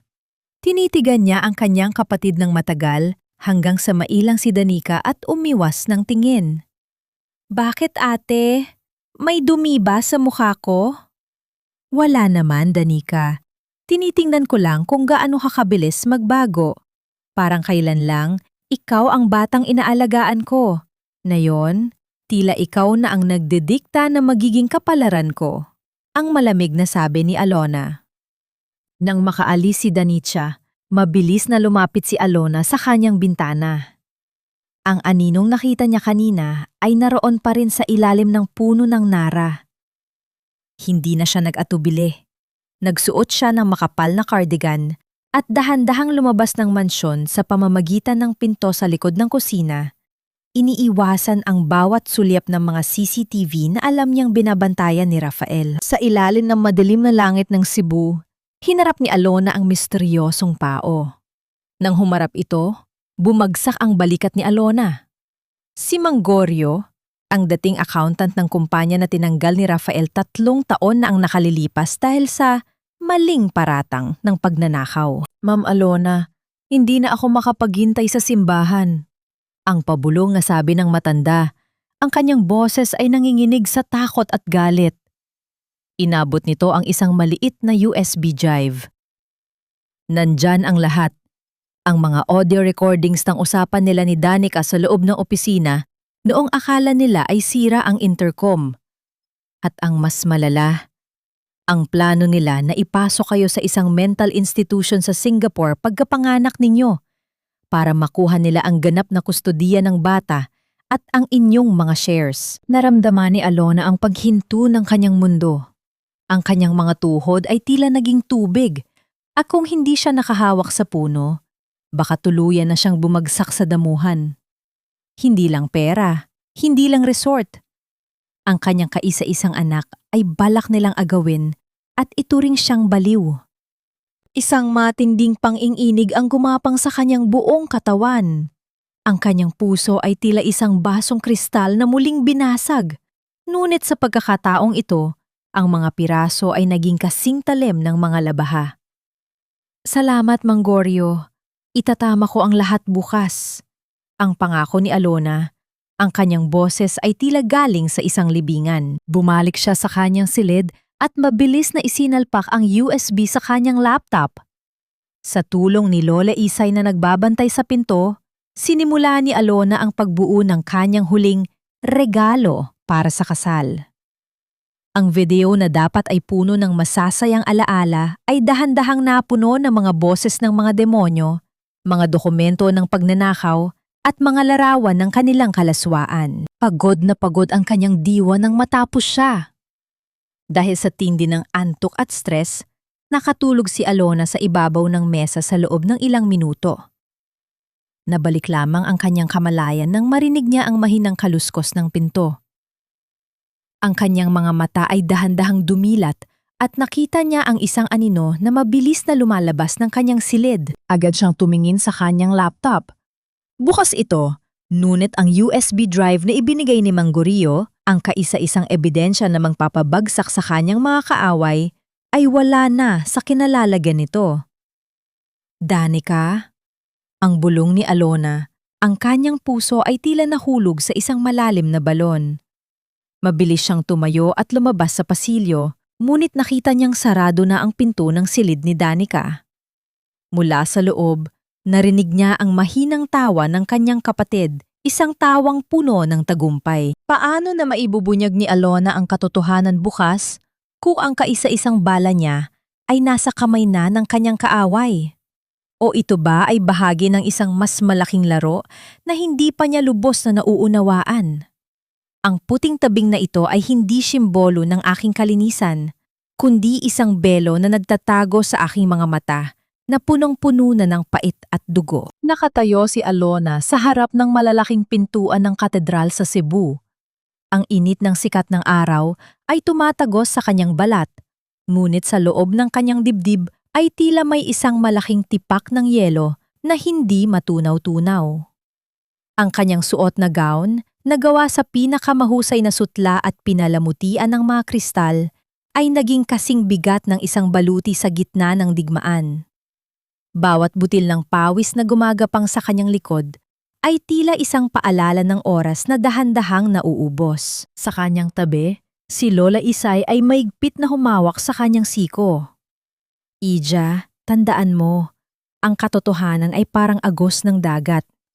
Maaaring harangan, pero hinding-hindi mapipigilan. Ang mahinang bulong ng matanda. Isang pilit na ngiti ang sumilay sa mga labi ni Alona. Kaninang umaga, nang madiskubre niyang wala na ang USB drive, halos gumuho ang kanyang mundo. Ngunit sa gitna ng kanyang takot, naalala niya ang kanyang pagiging isang negosyante. Isang Villarreal ang hindi umaasa sa iisang bala. Ang videong binuo niya ay matagal lang naka-upload sa cloud system ng resort at ang technician na nagpapatakbo ng projector sa loob ng simbahan ay ang kaisa-isang taong pinagkakatiwalaan ng kanyang yumaong ama. Bumukas ang dambuhalang pinto ng simbahan. Ang tunog ng organo ay pumailan lang sa buong katedral, isang maringal na himig na para sa lahat ay pagdiriwang, Ngunit para kay Alona ay isang martsa patungo sa kanyang sariling paglilitis. Dahan-dahan siyang naglakad sa mahabang pasilyo na may nakalatag na pulang alpombra. Ang bawat hakbang niya ay tila pagtapak sa mga bubog. Sa paligid, ang 200 panauhin, ang mga elite ng Cebu, ang mga kamag-anak na buitre, at ang mga kaibigang plastik ay nakatingin sa kanya ng may paghangga. Hindi nila alam na ang babaeng naglalakad sa harap nila ay isang sugatang leon na handa ng manakmal. Sa dulo ng pasilyo, sa tapat ng altar, nakatayo si Rafael. Napakagwapo nito sa kanyang puting taksido, may isang rosas na nakasabit sa kanyang dibdib. Ang kanyang ngiti ay tila galing sa isang anghel. Ngunit sa paningin ni Alona, nakikita niya ang bawat sungay at pangil na nakatago sa likod nito. Sa tabi ni Rafael ay si Danica, ang maid of honor. Hawak ng kanyang kapatid ang isang bouquet ng mga liryo. Ang kanyang mukha ay puno ng tagumpay. Nakita ni Alona ang panandaliang pagpisil ni Danica sa kanyang bulsa. Naroon ang USB na kanyang ninakaw. Isang mapait na tuwa ang naramdaman ni Alona. Sige Danica, itago mo ang balat ng saging habang hindi mo alam na ang buong sahig ay madulas na para sa'yo. Nang makarating si Alona sa harap ni Rafael, hinawakan ng lalaki ang kanyang mga kamay. Ang haplos nito ay tila pagdampi ng isang malamig na bangkay sa kanyang balat. You look beautiful, love. Sa wakas, magiging akin ka na. Ang bulong ni Rafael, ang kanyang mga mata ay kumikinang sa kaisipang hawak na niya ang susi sa lahat ng yaman ng mga Villarreal. Malamig na tumitig si Alona sa mga mata ni Rafael sa likod ng kanyang manipis na belo. Nakita niya ang kislap ng kasakiman, ang pagnanasa na hindi para sa kanya, kundi para sa lupain at sa kapangyarihang dala ng kanyang apelido. Sa sandaling yon, ang huling hibla ng pag-ibig sa kanyang puso ay tuluyan ng naging abo. Nagsimula ang seremonya. Ang boses ng pari ay umaalingaw-ngaw sa katahimikan ng katedral, tila isang ritual na naglalayong itali ang kanyang kaluluwa sa isang demonyo. Ang bawat salita tungkol sa pagmamahal, katapatan at pagsasama hanggang sa kamatayan ay tila mga sampal sa kanyang pagkatao. Naramdaman ni Alona ang paggalaw ng kanyang anak sa loob ng sinapupunan. Isang malakas na sipa, tila ba sinasabi nito sa kanya na oras na? Dumating ang sandaling hinihintay ng lahat. Ang bahagi ng seremonya kung saan ang katahimikan ay nagiging kasing talim ng isang kutsilyo. Humarap ang pare sa mga panauhin. Ang kanyang boses ay naging seryoso at malalim. Kung meron mang sinuman sa inyo ang may matuwid na dahilan upang ang kasalang ito ay hindi ituloy, magsalita ngayon o habang buhay na manahimik. Ang katahimikan sa loob ng simbahan ay naging nakabibingi. Ang bawat paghinga ng mga tao ay tila tumigil. Tumingin si Rafael kay Alona nang may buong kumpiyansa, habang si Danica ay bahagyang tumawa ng mahina sa kanyang likuran. 1 segundo, 2 segundo, 3 segundo. Akmang ipagpapatuloy na ng pari ang seremonya nang dahan-dahang binitawan ni Alona ang kamay ni Rafael. Itinaas niya ang kanyang kamay, tila isang reynang naguutos ng paghinto sa isang malaking pagdiriwang. Ang lahat ay napasinghap. Ang mga bulungan ay nagsimulang kumalat sa mga upuan gaya ng isang mabilis na apoy sa tuyong damo. Nanlaki ang mga mata ni Rafael. Ang kanyang mapanlinlang na maskara ay bahagyang nanginginig. Mayroon bang nais tumutol? Ang tanong na muling umalingaw-ngaw sa isipan ng lahat. Tumingala si Alona at hinawi ang kanyang belo. Ang kanyang mga mata ay tila 2 kidlat na tumama ng diretso sa kaluluwa ni Rafael. Ako, ang sabi ni Alona. Ang kanyang boses ay hindi nanginig, kundi naging kasing lamig at kasing tibay ng marmol ng katedral. Ako mismo ang tumututol sa kasalang ito. Ang boses ni Alona ay hindi malakas, ngunit ito ay tila isang malakas na kulog na yumanig sa bawat sulok ng katedral. Ang katahimikan na sumunod ay naging kasing bigat ng isang dambuhalang bato na nakadagan sa dibdib ng bawat taong naroroon. Ang mga panauhin na kanina lamang ay nakangiti at naghihintay ng matamis na I do ay tila naging mga estatwa ng pagkabigla. Alona, love, anong ibig mong sabihin? Ang pabulong na tanong ni Rafael, ang kanyang boses ay nanginginig, ngunit sinusubukan pa ring isuot ang kanyang maskara ng pagmamahal. Hinawakan niya ang siko ni Alona, isang hawak na tila ba sinusubukan niyang pigilan ang anumang susunod na sasabihin nito. Masyado ka lang sigurong stressed. Ang baby, baka napapagod ka na. Maupo ka muna. Marahang iwinaksi ni Alona ang kamay ni Rafael, isang kilos na puno ng pagkasuklam. Huwag mo akong hahawakan, Rafael. Ang kamay na yan na humahaplos sa akin ay ang kamay ring yumayakap sa aking kapatid sa dilim. Ang bawat salita ng pag-ibig na lumalabas sa iyong bibig ay lason na pilit mong ipinapakain sa akin. Isang mabilis na paghigop ng hangin ang narinig mula sa mga upuan sa unahan, kung saan nakaupo ang kanilang mga tiyahin at kamag-anak. Nanlaki ang mga mata ni Danica. Ang kanyang bukhe ng mga liryo ay dahan-dahang nalaglag sa sahig. Ang mga puting talulot nito ay tila mga luhang nagkalat sa pulang alpombra. Ate, ano bang pinagsasabi mo? Nakakahiya sa mga bisita. Ang sigaw ni Danica. Ang kanyang boses ay matines at puno ng pekeng takot. Siguro ay masama lang ang pakiramdam mo dahil sa pagbubuntis. Rafael, dalhin na natin siya sa labas. Tumingin si Alona sa kanyang kapatid, isang tingin na puno ng pait at matinding pighati. Nakakahiya, Danica? Ang nakakahiya ay ang pagtatraidor sa sarili mong dugo kapalit ng perang, hindi mo naman pinaghirapan. Ngunit huwag kayo mag-alala. Hindi ko lang sasabihin ang katotohanan. Ipakikita ko ito sa lahat. Itinaas ni Alona ang kanyang kanang kamay at tumingin sa gawid ng choir loft, kung saan naroon ang kanyang pinagkakatiwalaang technician. Sa isang iglap, ang mga dambuhalang screen sa loob ng katedral na dapat ay magpapakita ng kanilang love story video ay biglang nagliwanag. Ngunit hindi mga larawan ng kanilang masasayang bakasyon ang lumitaw. Ang unang bumungad ay ang malinaw na audio recording mula sa kanilang mansyon. Ang boses ni Rafael na nagsasabing, "Konting tiis na lang, Danica. Itatapon ko siya sa kalsada kasama ang batang yan." Ang buong katedral ay napuno ng ingay ng mga panauhing hindi makapaniwala. Ang bawat bulong ay tila isang mabilis na agos ng tubig na bumabaha sa loob ng simbahan. Sumunod ang mga larawan sa hotel. Sina Rafael at Danica na nasa loob ng isang silid, malinaw ang kanilang mga muka, malinaw ang kanilang kataksilan. At ang huli, ang mga dokumento ng Singapore Shell Company at ang palsipikadong pirma ni Alona na inihanda nila. Hindi yan totoo, kasi nungalingan ang lahat ng yan. Edited ang mga larawang yan. Ang hiyaw ni Rafael. Ang kanyang mukha ay naging kasing pula ng apoy. Ang kanyang maskara ng pagiging perfect groom ay tuluyan ng natunaw. Inilalabas ang kanyang totoong anyo, isang lalaking desperado at puno ng poot. Numingon si Rafael sa mga bisita, ang kanyang mga kamay ay ikinukumpas ng marahas.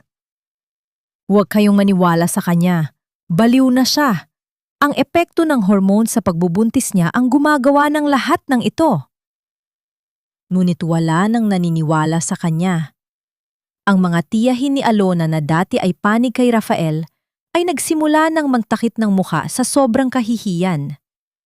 Ang mga elite ng Cebu ay nagbubulungan ng may halong pandidiri. Lumapit si Alona kay Rafael. Ang kanyang bawat hakbang ay puno ng dignidad. Ang katotohanan ay hindi kailanman mababali ng iyong mga sigaw, Rafael. Ang bawat ebidensyang nakikita nila ay bunga ng inyong sariling kasakiman. Akala ninyo ay nakuha ninyo ang USB na naglalaman ng lahat? Ngunit hindi ninyo alam na matagal ko nang inasahan ng inyong pagnanakaw. Tumingin siya kay Danica na ngayon ay nakaluhod na sa sahig, humihikbi ng malakas. Hindi dahil sa pagsisisi, kundi dahil sa pagkawasak ng kanyang pangarap na maging reyna ng mga Villarreal. Danica, ibinigay ko sa iyo ang lahat. Minahal kita higit pa sa aking sarili. Ngunit mas pinili mo ang isang lalaking hindi ka kailanman kayang mahalin ng tapat dahil ang tanging mahal niya ay ang kapangyarihang dala ng pera. Sa gitna ng kaguluhan, biglang uminit ang paligid. Si Rafael, sa kanyang matinding galit at kahihiyan ay nawala na ng kontrol. Ang kanyang mga mata ay nanlilisik habang nakatitig kay Alona. Kung hindi ka mapapasa akin, Alona, sisiguraduhin kong wala kang mapupuntahan. Mabilis na sumugod si Rafael patungo kay Alona. Ang kanyang mga kamay ay nakadiretso sa leeg nito. Tila balak siyang sakalin sa harap mismo ng altar. Ang mga tao ay nagsigawan. Ang mga kababaihan ay nagtakip ng mga mata, habang ang mga kalalakihan ay nagtangkang tumayo upang mamagitan. Naramdaman ni Alona ang paghinto ng kanyang hininga habang papalapit ang panganib. Ngunit bago pa man madapu ni Rafael ang kanyang mga maruming kamay sa kanya, isang matipunong lalaki na may suot na itim na suit ang mabilis sa humarang sa harap ni Alona. Sa isang malakas na kilos, sinalo nito ang bisig ni Rafael at pinihit ito patalikod, dahilan upang mapadaing sa sakit ang traidor na lalaki. Huwag mong susubukan na hawakan siya. Ang boses ng lalaki ay malalim at puno ng otoridad. Nanlaki ang mga mata ni Alona. Ang lalaking nagligtas sa kanya ay si Miguel, ang kaisa-isang anak ni Attorney Manuel, ang kanyang kababata na matagal nang nawala sa Cebu at ngayon lamang muling nagpakita.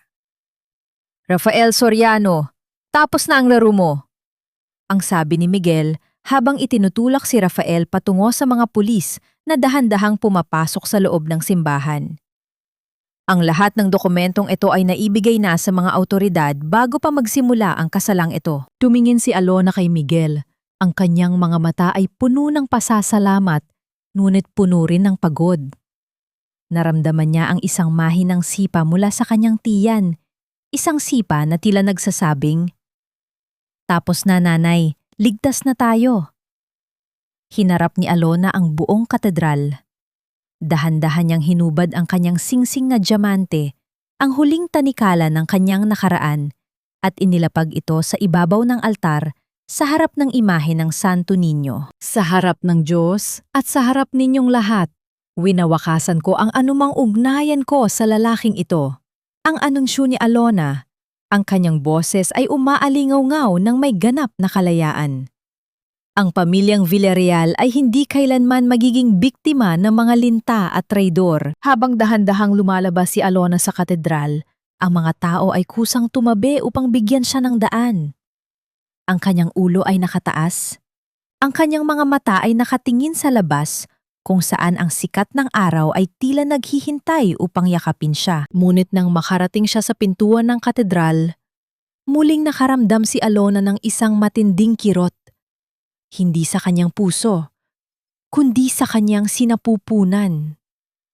Isang mainit na likido ang dumaloy sa kanyang binti, at ang kanyang paningin ay nagsimulang magdilim. Ang kadiliman ay tila isang malaking kumot na nagbabantang balutin ang kamalayan ni Alona. Ang kirot sa kanyang puso ay hindi maikukumpara sa sakit ng pagkawasak ng kanyang puso. Ito ay isang pisikal na babala na ang kanyang katawan ay umaabot na sa hangganan nito. Bago pa man tuluyang sumadsad ang kanyang mga tuhod sa malamig na semento sa may pintuan ng katedral, dalawang matipunong braso ang sumalo sa kanya. "Alona, kumapit ka sa akin." Ang mag-aalalang tinig ni Miguel. Ang boses ng kanyang kababata ay naging isang angkla na pumigil sa kanya upang hindi tuluyang malunod sa dilim. Mabilis na lumapit si Lola Isay, ang matandang mukha ay puno ng matinding takot at pag-aalala. Hinawakan ng vunoy ang namumutlang mukha ni Alona.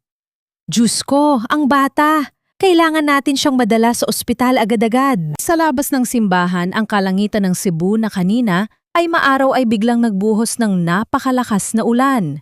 Ang mga patak ng tubig ay tila mga luha ng kalikasan na naghuhugas sa mga kasalan na naganap sa loob ng dambana.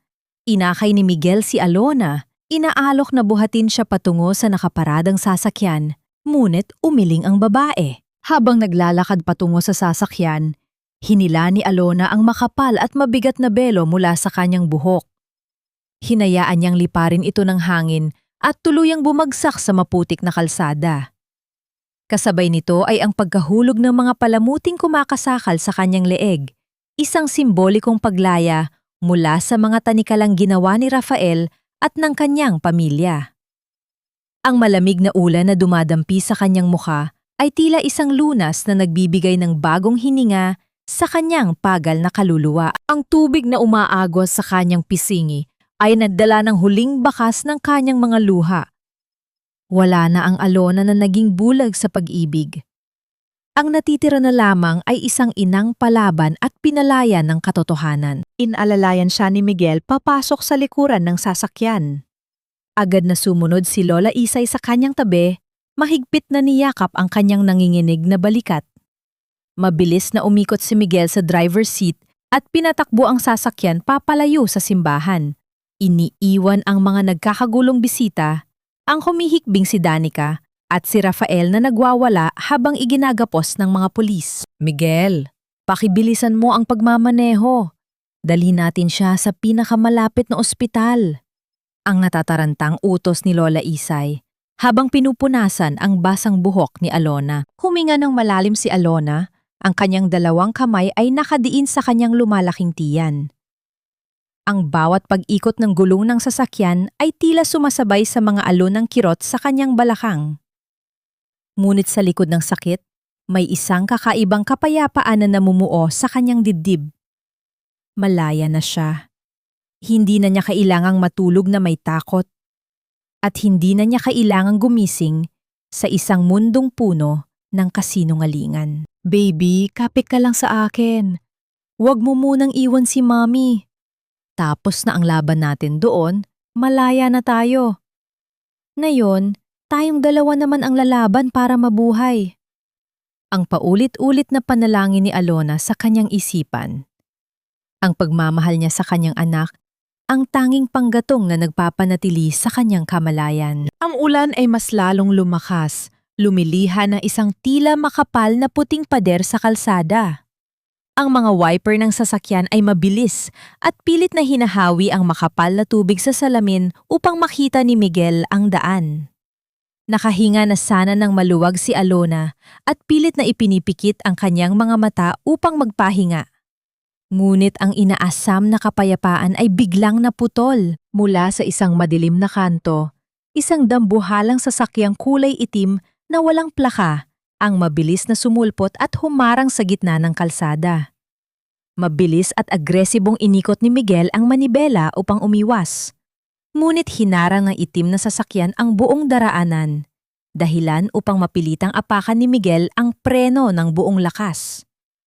Ang marahas na paghinto ay nagbato sa kanila paharap. Muling nagpagising sa matinding sakit sa tiyan ni Alona. Bago pa man makapagsalita si Miguel, upang alamin ang kalagayan ng kanyang mga sakay, bumukas ang pinto ng itim na sasakyan sa gitna ng bumubuhos na ulan. Isang figura ng tao na may hawak na payong ang dahan-dahang lumabas mula roon, ang anino nito ay tila nagdadala ng panibagong panganib at hindi natapos na sumpa. Sino ang taong ito? At bakit niya hinaharang ang daan ng isang babaeng kakatakas lamang mula sa bunganga ng impyerno? Luminaw ang anino sa ilalim ng payong habang dahan-dahan itong lumalapit sa liwanag na nagmumula sa mga ilaw ng kanilang sasakyan.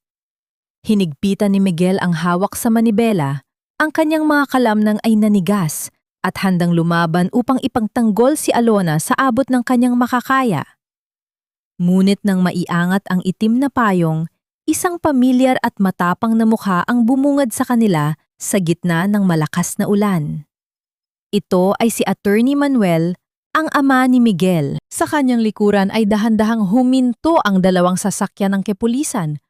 Ang kanilang mga umiikot na pula at asul na ilaw ay nagbibigay ng pakiramdam ng kaligtasan sa madilim na kalsada. Ang mga sakay ng humarang na itim na SUV, mga tauhan na binayaran ng sindikato sa Singapore bilang huling barahan ni Rafael, ay mabilis na pinalibutan at inaresto ng mga autoridad bago pa man sila makagawa ng hakbang. Lumapit ang matandang abogado sa bintana ng sasakyan at sumenyas kay Miguel na ipagpatuloy ang pagmamaneho ng walang pag-aalinlangan. Ang daan patungo sa paglaya ay tuluyan ng binuksan. Pagdating sa ospital, ang mga sumunod na oras ay naging isang serye ng mabilis na kilos at matinding panalangin. Matapos ang masusing pagsusuri, ipinagbigay alam ng doktor na ang pagdurugo ni Alona ay dulot ng matinding stress at pagkapagod, ngunit salamat sa mabilis na pag-aksyon, ang bata sa kanyang sinapupunan ay ligtas. Mahigpit na ipinagbawal ang anumang uri ng tensyon at inirekomenda ang ganap na pahinga malayo sa magulong syudad. Isang buwan ang lumipas. Ang sariwang hangin ng karagatan ay pumasok mula sa nakabukas na bintana ng isang maliit at payapang bahay bakasyonan sa gilid ng dagat. Ang lugar na ito, na itinago ng kanyang yumaong ama, ay naging santuwaryo ni Alona. Nakaupo siya sa isang tumba-tumba sa balkonahe, suot ang isang simpleng puting damit na komportableng bumabalot sa kanyang malaki ng tiyan.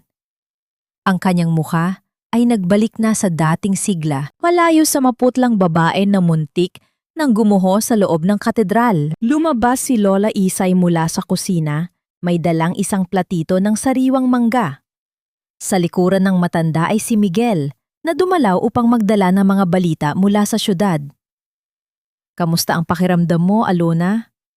Ang malambing na tanong ni Miguel habang umuupo sa silyang gawa sa ratan sa tapat niya. Ngumiti si Alona, isang ngiting totoo at umaabot sa kanyang mga mata.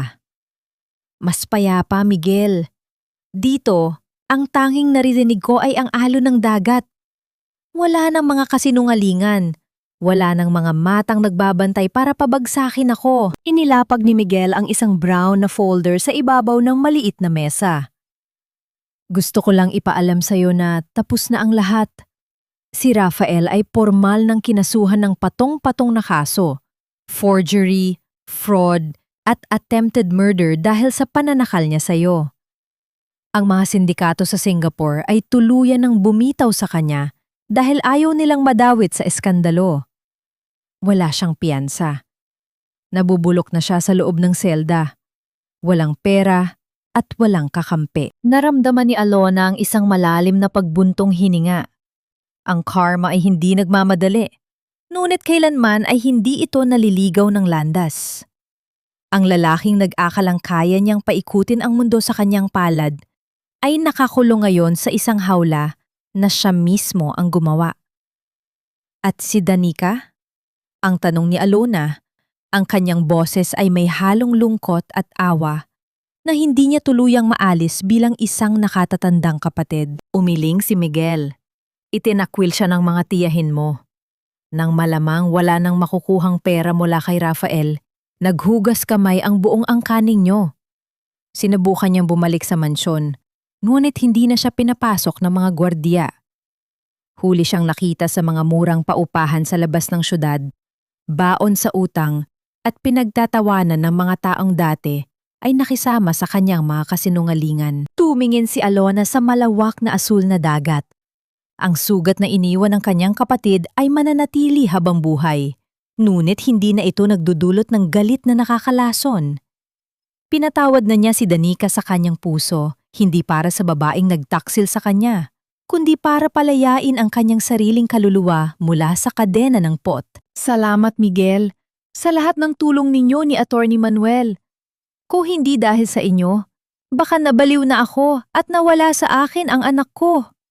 Ang tapat na pasasalamat ni Alona. Hinawakan ni Miguel ang kamay ni Alona ng marahan, isang haplos na puno ng paggalang at lihim na paghanga. "Ikaw ang nagligtas sa sarili mo, Alona. Nag-alay ka ng katapangan na hindi magagawa ng sinuman. Ang tanging ginawa namin ay samahan ka sa paglabas sa dilim." Nang hapong iyon, matapos magpaalam ni Miguel, naglakad-lakad si Alona sa gilid ng dalampasigan. Ang pino at pinong buhangin ay humahaplos sa kanyang mga paa habang ang sikat ng araw ay dahan-dahang lumulubog at nagpipinta ng kulay kahel sa kalangitan. Niyakap niya ang kanyang sarili at dahan-dahang hinaplos ang kanyang tiyan. Ang kapayapaan ay tila isang malambot na kumot na nagbibigay ng init sa kanyang pagkatao. Ngunit ang katahimikan ng dapit hapon ay biglang naputol. Isang matalim at pumipitlad na kirot ang biglang gumuhit sa kanyang puson na sinundan ng isang matinding pamumulikat na nagpabagsak sa kanyang mga tuhod sa buhanginan. Naramdaman ni Alona ang mainit na likido na mabilis na dumaloy sa kanyang mga binti. Nanlaki ang kanyang mga mata habang pilit na humihinga ng malalim. "Lola Isay!" Ang malakas at nanginginig na sigaw ni Alona na umalingaw-ngaw sa buong dalampasigan. Hindi pa kabuwanan ni Alona. Mayroon pang 1 buwan bago ang inaasahang petsa ng kanyang panganganak. Ngunit ang bata ay tila nagmamadali ng lumabas upang makita ang bagong mundong nilikha ng kanyang ina. Ang pinakamalaking laban sa buhay ni Alona bilang isang babae ay magsisimula pa lamang. Ang bawat pag-alon ng sakit sa kanyang puson ay tila nagpapaalala sa kanya ng mga bagyong kanyang sinuong. Mula sa tabing dagat, mabilis na nakahingi ng tulong si Lola Isay sa mga kalapit na residente. Isinakay si Alona sa isang sasakyan patungo sa pinakamalapit na ospital sa probinsya. Sa loob ng umaandar na sasakyan, mahigpit ang hawak niya sa kamay ng matandang Vunway. Ang kanyang mga kuko ay halos bumaon na sa balat nito dahil sa tindi ng pamimilipit. Ngunit sa likod ng pisikal na paghihirap, ang isipan ni Alona ay nakatuon lamang sa isang bagay, ang kaligtasan ng kanyang anak. Pagdating sa ospital, sinalubong sila ng mga nurse at ng isang doktor na agad nag-asikaso sa kanya. Ang maliwanag na ilaw ng delivery room ay tila isang malaking mata na nakatitig sa kanyang kaluluwa. Ang malamig na aircon ay sumasalungat sa matinding init na nanggagaling sa kanyang katawan. Medyo maaga ang paglabas ng bata, Alona, pero malakas ang heartbeat niya. Kailangan mong maging matapang. Kapag sinabi kong ire, ibuhos mo ang lahat ng lakas mo. Ang utos ng doktor habang inaayos ang mga kagamitan. Tumango si Alona. Ang kanyang buhok ay basang-basa na ng pawis at nakadikit sa kanyang noo. Ang bawat paghinga niya ay isang mabigat at malalim na pag-ungol na nagbumula sa kaibuturan ng kanyang dibdib. Ipinikit niya ang kanyang mga mata. Sa gitna ng kadiliman ng kanyang paningin, nakita niya ang mga anino ng kanyang nakaraan. Nakita niya ang mapanlinlang na ngiti ni Rafael. Nakita niya ang mapang-insultong sulyap ni Danica. Nakita niya ang kanyang sarili na nakatayo sa harap ng altar, sugatan at nag-iisa, ngunit hindi na siya ang babaeng yun. Ang mga aninong yun ay wala ng kapangyarihan sa kanya. "Sige, Alona, ilabas mo ang lakas mo," ang pangkikayat ng doktor. Huminga ng malalim si Alona at pinilit na itulak palabas ang buhay na matagal niyang pinrotektahan. Ang bawat pag-iray niya ay tila pagtataboy sa lahat ng lason na sumira sa kanyang buhay. Inilalabas niya ang lahat ng sakit ng pagtatraidor, ang lahat ng pait ng kasinungalingan, at ang lahat ng takot na minsang gumapos sa kanyang puso. Ang kanyang mga kamay ay mahigpit na nakakapit sa gilid ng kama.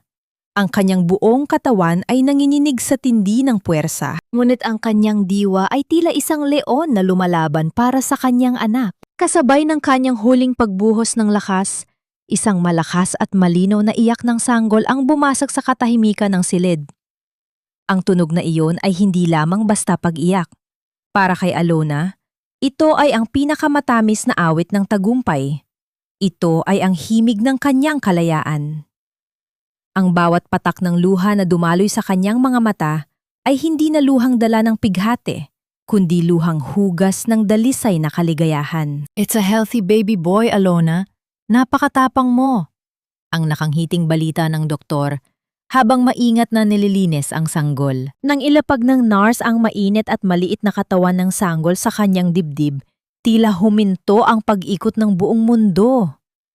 Naramdaman ni Alona ang mabilis na pintig ng puso ng kanyang anak na sumasabay sa pintig ng kanyang sariling puso. Ang maliliit nitong mga daliri ay dahan-dahang kumapit sa kanyang damit. Tinitigan niya ang inosenteng mukha nito, malaya sa anumang bahid ng kasalanan ng lalaking nagbigay sa kanya ng buhay. "Gabriel?" Ang mahinang bulong ni Alona. Ang kanyang boses ay nanginginig sa labis na emosyon habang hinahalikan ang noo ng sanggol. "Ang pangalan mo ay Gabriel. Ikaw ang aking lakas, ang aking liwanag, at ang aking tagapagligtas. Kinabukasan, ang sinag ng araw ay dahan-dahang pumasok sa bintana ng kanyang pribadong silid sa ospital. Ang kalangitan ay may kulay ng ginto at asul, isang perpektong umaga na sumisimbolo ng bagong simula. Nakaupo si Alona sa kanyang kama, pinagmamasdan si Gabriel na mahimbing na natutulog sa kanyang bisig. Ang kapayapaan sa loob ng silid ay napakagaan. Tila ba lahat ng bagyo ay tuluyan ng lumipas. Bumukas ang pinto at pumasok si Lola Isay. Ang mukha ng matanda ay maaliwalas. May dalang isang plorera ng mga sariwang bulaklak. Ngunit hindi siya nag-iisa. Sa kanyang likuran ay isang matandang lalaki na may tuwid na tindig, nakasuot ng simpleng barong at may mga matang puno ng karunungan at pamilyar na kabaitan. Napakurap si Alona. Tila hindi makapaniwala sa kanyang nakikita. Tito Arturo, lumapit ang lalaki. Si Arturo Legaspi, ang matalik na kaibigan at orihinal na business partner ng kanyang ama. Ang lalaking ito ang pilit na pinalayas ni Rafael sa kumpanya 5 taon na ang nakalilipas sa pamamagitan ng paggawa ng mga peking ebidensya ng korupsyon upang mapag-isa ni Rafael ang pamumuno sa Villarreal Resort. Ako nga, Hija. Napakaganda ng iyong anak. Kamukhang-kamukha siya ng iyong ama noong bata pa siya. Ang malambing na bati ni Tito Arturo habang tinitingnan ang sanggol na si Gabriel. Bakit po kayo nandito? Akala ko ba ay nasa Amerika na kayo pagkatapos ng mga nangyari? Ang naguguluhang tanong ni Alona. Umupo si Tito Arturo sa silya sa tabi ng kanyang kama. Inilabas nito mula sa kanyang dalang briefcase ang isang makapal na folder na may selyo ng isang kilalang international law firm. Bumalik ako nang malaman ko ang lahat ng ginawa sa iyo ng demonyong si Rafael sa tulong ni Attorney Manuel at ng anak niyang si Miguel. Paliwanag ni Tito Arturo, ang kanyang boses ay puno ng determinasyon. Hindi ko hinaya ang manalo ang kasamaan. Habang ikaw ay nakikipaglaban dito, nasa Singapore ako. Nakipag-ugnayan ako sa tunay na board of directors at ipinakita ang mga orihinal na papeles na itinago ng iyong ama sa akin. Napatunayan namin na lahat ng kontratang ipinasok ni Rafael ay labag sa batas. Inilapag ni Tito Arturo ang folder sa ibabaw ng maliit na lamesa. Nandito ang lahat ng dokumento, Alona. Ang Villarreal Resort, pati na ang lahat ng shares na tinangkang nakawin ni Rafael at ng kapatid mo, ay ganap na nakapangalan na ngayon kay Gabriel. Ako ang tatayong pansamantalang tagapangalaga ng kumpanya hanggang sa maging handa ka ng muling hawakan ang manibela. Hindi ka na nila kailanman masasaktan pa. Naluha si Alona. Ang huling piraso ng kanyang laban ay tuluyan ng nailagay sa tamang lugar. Ang hustisya ay hindi lamang nakulong sa mga selda.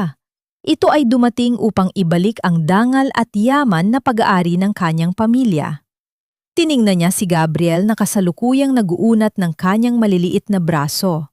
Ang kanyang anak ay hindi lamang isinilang sa pag-ibig, kundi isinilang bilang isang tagapagmana ng isang kahariang nalinis mula sa kasakiman. Sa paglabas ni Tito Arturo upang asikasuhin ang mga huling papeles, naiwan si Alona na nakatingin sa labas ng bintana. Ang araw ay ganap ng nakataas. Ang liwanag nito ay nagbibigay ng init sa kanyang balat. Napangiti siya, isang ngeti na walang halong pait, walang halong takot. Handa na siyang harapin ang bukas, hindi bilang isang biktima, kundi bilang isang ina na nagtagumpay sa pinakamadilim na gabi. 1 taon na ang nakalilipas. Ang simoy ng hangin sa Cebu ay nagdadala ng payapang amoy ng dagat at ng mga namumukadkad na bulaklak mula sa harden ng Villarreal Resort. Ang lugar na ito, na minsang naging entablado ng kasinungalingan, ay muling nagising at puno ng masayang buhay. Sa lilim ng malaking puno ng Nara, kung saan nagsimula ang lahat ng pagdududa, nakatayo ngayon si Alona, habang pinagmamasdan ang isang napakagandang tanawin. Sa ibabaw ng malambot na damuhan, ang kanyang 1 taong gulang na anak na si Gabriel ay sinusubukang ihakbang ang kanyang maliliit na paa. Nakabantay sa kanya si Lola Isay na may malapad at walang kupas na ngiti sa labi. Sa hindi kalayuan, naglalakad papalapit si Miguel may bitbit na isang maliit na laruang gawa sa kahoy. Ang presensya ng lalaking ito sa buhay ni Alona ay hindi pilit at hindi rin nagmamadali. Isa itong malinis na ugnayan na nag-aalok ng proteksyon, pag-unawa at tapat na pagmamahal. Isang pag-ibig na walang suot na maskara. Madalas na umabot kay Alona ang mga balita tungkol sa kanyang nakaraan. Ngunit ang mga ito ay tila mga tuyong dahon na lamang na inilipad ng hangin. Si Rafael ay tuluyan ang nabulok sa loob ng isang maliit at madilim na selda. Ang kanyang kayabangan at kakisigan ay kinain ng malamig na rehas. Madalas daw itong nakikitang nakatulala sa sulok. Sinisisi ang sarili sa pagkawala ng kaisa-isang babaeng tunay na nagbigay sa kanya ng lahat. Samantala, si Danica ay naglalakad sa mga maingay at maruruming lansangan ng syudad. Nang mabaon sa utang at talikuran ng mga taong kanyang nilinlang, napilitan itong pumasok sa mga mabibigat na trabaho upang makakain. Ang kanyang kagandahan na minsang ginamit niya upang mangakit ay kumupas na dahil sa tindi ng hirap at walang katapusang pagsisisi. Nakita ni Alona ang lahat ng kataruwang ito. Ngunit sa halip na magdiwang ng may puot, pumikit siya at huminga ng malalim. Pinatawad na ba niya ang mga taong sumira sa kanya? Sa bawat paglubog ng araw, natutunan ni Alona na ang pagpapatawad ay hindi nangangahulugang paglimot sa kasalanan o pagbibigay muli ng tiwala. Ang pagpapatawad ay ang pagbibitaw sa galit na minsang kumadena sa kanyang puso. Pinatawad niya si Danica upang makalaya siya mula sa bigat ng pagkakaroon ng kapatid na traidor. Pinatawad niya si Rafael upang hindi na magkaroon ng puwang ang demonyo sa kanyang malinis na isipan. Ngunit higit sa lahat, pinatawad niya ang kanyang sarili sa pagiging bulag sa ngalan ng mapanlinlang na pag-ibig. Tumingin si Alona sa malawak na asul na dagat. Ang kalmado nitong mga alon ay sumasalamin sa kasalukuyang estado ng kanyang kaluluwa. Nahanap na niya ang tunay na kapayapaan. Wala na ang takot, wala na ang pangangamba. Ang kanyang halaga ay hindi na nakadepende sa pagmamahal ng ibang tao o sa kung paano siya ituring ng kanyang mga kamag-anak. Buo na siya bilang isang babaeng nanggaling sa apoy at naging bakal. At bilang isang ina na kayang itayo ang mundo para sa kanyang anak. Nilapitan siya ni Miguel at tumayo ito sa kanyang tabi. Marahan itong inilapag ang kamay sa likod ni Alona, isang haplos na nagbibigay lamang ng init at paggalang. Ang pinakamamalaking aral sa buhay ni Alona ay malinaw. Ang pag-ibig ay hindi dapat maging isang maskara na nagtatago ng panglilinlang. Ang tunay na pag-ibig ay hindi nananakit, hindi nagmamanipula, at hindi nagnanakaw ng iyong dignidad. Kung sakali mang mawasak ang iyong mundo at saktan ka ng mga taong pinaghatiwalaan mo, laging may pag-asa sa pagbangon. Ang katotohanan ay maaring masakit sa umpisa, na tila isang kutsilyong humihiwa sa iyong dibdib. Nuunit ito ang tanging tubig na makapaghuhugas sa mga sugat. Binuhat ni Alona si Gabriel at hinalikan ang namumula nitong pisingi. Ang halahak ng bata ay umalingaw-ngaw sa hangin. Sa pagtatapos ng araw, ang pinakamagandang paghihiganti sa mga taong sumira sa iyo ay ang patuloy na mabuhay ng may dignidad, puno ng pag-asa, at yakap ang isang tunay at walang hanggang kaligayahan.